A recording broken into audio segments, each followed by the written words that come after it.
जब भी दोस्तों हम कोई भी खेती करते हैं तो हमेशा हमारा यही उद्देश्य रहता है कि हम जो फसल लगाए हुए हैं उसका उत्पादन हमें बहुत ही बेहतरीन मिलना चाहिए साथियों। तो इसी तरीके से इस समय पर जो सीज़न चल रहा है ये खरीफ का सीज़न चल रहा है और इस समय पर काफ़ी ज़्यादा किसान भाई जो हैं अपने खेतों में धान की फसल लगाए हुए हैं, अभी अभी रोपाई की हुई है। तो आपका भी विचार होगा कि जो आपकी धान की फसल है इसका जो उत्पादन है वो काफ़ी बेहतरीन हो, इसके साथ साथ आपकी फसल आपके क्षेत्र में टॉप क्लास की होनी चाहिए, टॉप लेवल की होनी चाहिए। तो आज की इस वीडियो में हम आप लोगों को बताने वाले हैं 3 ऐसी चीज़ें जिससे कि आपकी जो धान का उत्पादन है साथियों उसको आप लोग बहुत ही ज़्यादा बढ़ा सकते हैं। और ये तीनों ही चीज़ें अगर आप लोग साथियों करते हैं तो आप लोग देखेंगे कि 100% रिजल्ट आपको ज़रूर मिलेगा साथियों। और जो आपकी फसल है साथियों अन्य किसानों की अपेक्षा आपके क्षेत्र में सबसे अच्छा परफॉर्मेंस निकाल करके देगी। दोस्तों किसान भाइयों, कृषि मित्र चैनल पर आप सभी लोगों का स्वागत है। यदि हमारे चैनल पर पहली बार आए तो हमारे चैनल को किसान भाई बेल नोटिफिकेशन को ऑन कर लीजिएगा। इसके साथ साथ वीडियो अच्छा लगा हो तो दूसरे किसान भाई तो शेयर कीजिए। भाइयों हम सबसे पहले अपने पहली विधि पर आते हैं जो कि हमेशा से जो पहले किसान भाई थे ये पहले प्रयोग करते हुए आ रहे थे, लेकिन आज चीज़ों की अनुपलब्धता होने की वजह से काफ़ी कम किसान भाई जो हैं इस चीज़ का उपयोग करते हैं। तो पहली जो चीज़ है किसान साथियों वो ये है कि जब आप लोग खेत की तैयारी कर रहे होते हैं अपने धान की फसल में, वैसे तो यह समय निकल चुका है और कुछ किसान भाइयों के लिए है भी, तो इन फ्यूचर जब आप लोग अपने खेती की तैयारी करें तो धान की फसल को लगाने से पहले जो अंतिम जुताई होती है तो उसमें आप लोगों को भरपूर मात्रा में साथियों गोबर की खाद का प्रयोग कर लेना चाहिए साथियों। अब कई किसान भाइयों का ये सवाल होगा कि गोबर की खाद हम किस तरीके से प्रयोग करें। तो देखिए किसान भाइयों, आप कोई भी गोबर की खाद का प्रयोग कर सकते हैं जो कि 6 महीने पुरानी हो और इसके साथ साथ 1 एकड़ में जो उसकी मात्रा रहेगी साथियों वो कम से कम 5 ट्रॉली जरूर रहनी चाहिए। वैसे अगर किसान भाइयों आप लोग हर बार जब भी आप फसल उस खेत में लगाते हैं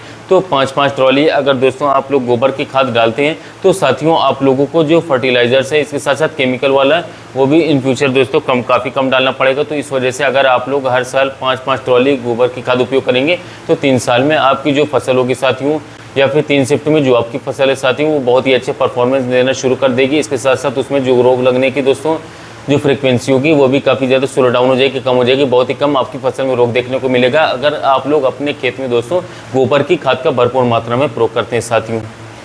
तो ये तो हो गई दोस्तों पहली चीज़ जो कि आप लोग प्रयोग करके अच्छा खासा अपना धान का उत्पादन बढ़ा सकते हैं। लेकिन अब समय निकल चुका है, कुछ किसान भाइयों के लिए अभी भी समय है। इस समय पर काफ़ी ज़्यादा किसान भाइयों की अपने धान की रोपाई कर चुके हैं। तब की परिस्थिति में आपका सवाल होगा हम क्या करें। तो देखिए दूसरा तरीका आता है साथियों, धान की जो फसल होती है साथियों उसके ऊपर पाटा लगाना। जैसे कि आप लोग दोस्तों देखते ही होंगे आसपास कि जब आप लोग धान की रोपाई कर चुके होते साथियों तो उसके बाद जब आपकी फसल जो है लग जाती है लगभग 20 दिन से 25 दिन की हो जाती है साथियों, उस समय पर जो आपके धान के पौधे होते हैं साथियों ये अच्छी तरीके से विकास करने की शुरुआत जो है कर ही रहे होते हैं साथियों। तभी आपको जो है अपने खेत में पानी भर देना चाहिए या फिर बारिश का पानी या फिर सिंचाई का पानी साथियों। और इस दौरान जो आपका जो पाटा होता है साथियों जिससे कि जो मिट्टी समतल की जाती है उसी तरीके से साथियों आप लोग बांस का प्रयोग कर सकते हैं, इसके साथ साथ लकड़ी का प्रयोग कर सकते हैं या फिर कोई भी वजनदार दोस्तों जो समतल या फिर चिकनी चीज़ का है जो प्रयोग कर सकते हैं साथियों आप जो है पाटा लगाने के लिए।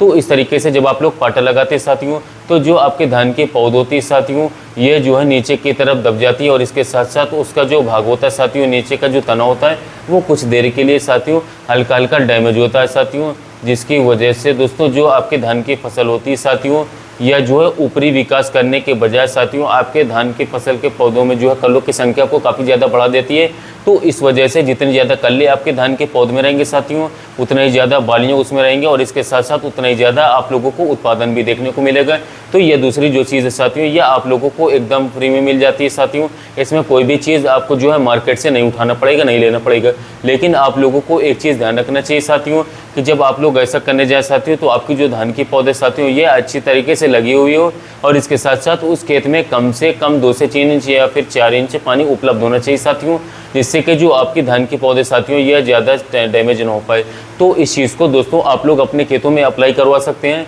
या टोटल आप लोगों को फ्री ऑफ कॉस्टली मिल जाएगा साथियों। और कई किसान भाइयों को विश्वास ही नहीं होगा तो हम एक चीज़ आपको बताना चाहेंगे साथियों, कहीं भी अगर आप लोग देखते हैं साथियों कि धान के पौधे या फिर गेहूँ के पौधे जब कोई भी जानवर उसे खा जाता है साथियों तो उसका ऊपरी विकास होता है साथियों, यह अवरोधित हो जाता है, जिसकी वजह से साथियों आप लोग देखते होंगे कि उसके बगल से कल्ले काफ़ी ज़्यादा निकलने लगते हैं। तो आप लोग समझ सकते हैं साथियों कि अगर आप लोग पाटा लगाते हैं तो आप लोगों को साथियों अपने धान की फसल में आवश्यक रूप से जो कल्ले साथियों इनका विकास काफ़ी तेज़ी से देखने को मिलेगा, वृद्धि रहेगी। तो ये हो गई दूसरी चीज़, इससे आप अपने धान का उत्पादन जो है बढ़ा सकते हैं। अब हम आते हैं साथियों तीसरी चीज़ पर। जब आप लोग साथियों अपने धान की फसल में पहली खाद लगाने जाते हैं साथियों, तो काफ़ी किसान भाई होते हैं जो कि या तो सिर्फ साथियों यूरिया का प्रयोग कर लेते हैं, या फिर दोस्तों डीएपी का प्रयोग कर लेते हैं, या फिर एनपीके का प्रयोग कर लेते हैं। तो दोस्तों ऐसी परिस्थिति में उन किसान भाइयों को जो रिजल्ट मिलना चाहिए वह रिजल्ट बिल्कुल भी नहीं मिल पाता है साथियों। आप लोगों को धान की जो पहली खाद होती है दोस्तों, उसमें आप लोगों को जो है मार्केट में एक खाद आती है साथियों, सीवीड एक्सट्रैक्ट के नाम से आती है दोस्तों। कई सारी कंपनी बनाती हैं, ये फेमस जो है इफको का सागरिका आता है, जिसे कुछ लोग बायोजाइम कहते हैं, या फिर कुछ लोग जो है इफको का और अन्य नाम से जानते हैं। यह मार्केट में काफ़ी सारा देखने को मिलता है। यह आप लोगों को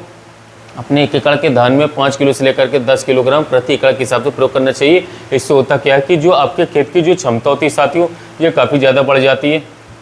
जिसकी वजह से जो आपके धान के कल्ले ज़्यादा निकलते हैं, धान की जो फसल है ये काफ़ी ज़्यादा दोस्तों हरी भरी रहती है, जिसकी वजह से साथियों जो आपको उत्पादन है दोस्तों ये अच्छा निकल करके आता है। लेकिन दोस्तों क्या सिर्फ जो सीवीड एक्सट्रैक्ट होता है इसके ही उपयोग से ऐसा होता है साथियों? तो आप लोगों को बताते चलें दोस्तों, सीवीड सिर्फ नहीं प्रयोग करना साथियों। जब भी आप लोग पहली खाद लगाने जाते हैं दोस्तों, तो उसमें 5 किलोग्राम से लेकर के 10 किलोग्राम आप लोगों को जो है सीवीड एक्सट्रैक्ट प्रयोग कर सकते हैं साथियों। तकरीबन दोस्तों 20% आप लोगों को उसमें यूरिया मिक्स कर लेनी चाहिए साथियों, जो आप टोटल खाद दे रहे हैं साथियों। और इसके साथ साथ आप लोगों को सिंगल सुपर फॉस्फेट दाने वाला जो है उसको फॉर्म वाला प्रयोग कर लेना चाहिए। तो अगर इस तरीके से दोस्तों देखा जाए मात्रा के हिसाब से, तो आप लोग दोस्तों धान की पहली खाद में लगभग 5 किलोग्राम से लेकर के 10 किलोग्राम तक सीवीड एक्सट्रैक्ट प्रयोग कर सकते हैं साथियों। वहीं पर जो यूरिया रहेगी साथियों वो लगभग दोस्तों रहेगी 50 किलोग्राम से लेकर के 70 किलोग्राम तक रहेगी। जिस तरीके से दोस्तों आपके धान के पौधे का विकास होगा उसी तरीके से दोस्तों आप उसे रख सकते हैं। और इसके साथ साथ 1 क्विंटल के करीब दोस्तों आप ले सकते हैं साथियों सिंगल सुपर फॉस्फेट एसएसपी। आप लोगों को बताते चलें जो सिंगल सुपर फॉस्फेट होता है साथियों, यह मार्केट में काफ़ी कम रेट में आप लोगों को अवेलेबल हो जाता है, मिल जाता है, और काफ़ी बेहतर रिजल्ट आपका देखने को मिलता है, आपको देखने को मिलता है डीएपी का अपेक्षा। तो जो सिंगल सुपर फॉस्फेट होता है साथियों, इसमें आपको जो है फॉस्फेट वगैरह तो मिल ही जाते हैं साथियों, लेकिन दोस्तों इसमें आप लोगों को एक्स्ट्रा मिलता है, वो मिलता है कैल्शियम है, बोरोन है, और वो सल्फर हो गया, जो आप लोगों की फसल को साथियों बूम दे देता है, बूस्ट दे देता है। तो अगर आप लोग पहली खाद उपयोग करने जा रहे हैं साथियों, तो सीवीड एक्सट्रैक्ट, यूरिया और एसएसपी, और इसके साथ साथ अगर आप लोग चाहें तो दोस्तों पोटाश का भी प्रयोग कर सकते हैं दोस्तों। तो यह 3 ऐसी चीज़ें थी दोस्तों जो कि अगर आप लोग अपने धान की फसल में दोस्तों अप्लाई करते हैं तो आप लोगों को भारी भरकम मुनाफा देखने को मिलेगा, काफ़ी दोस्तों बेहतरीन रिजल्ट देखने को मिलेगा। तो अगर किसान भाइयों आप लोग इस वीडियो को देख रहे हैं दोस्तों, तो इसमें से कोई भी विधि अगर आप लोग प्रयोग किए तो उसका रिजल्ट कितना आपको देखने को मिला, कितना बेहतरीन मिला, कमेंट सेक्शन में बता सकते हैं, जिससे कि और भी किसान भाई ये जान पाए साथियों कि ये जो चीज़ें बताई गई साथियों उसका कितना ज़्यादा बेहतरीन रिजल्ट आप लोगों को देखने को मिलता है। अब इस वीडियो को दोस्तों हम सब यहीं पर समाप्त करते हैं, मिलते हैं नए वीडियो में नए टॉपिक के साथ।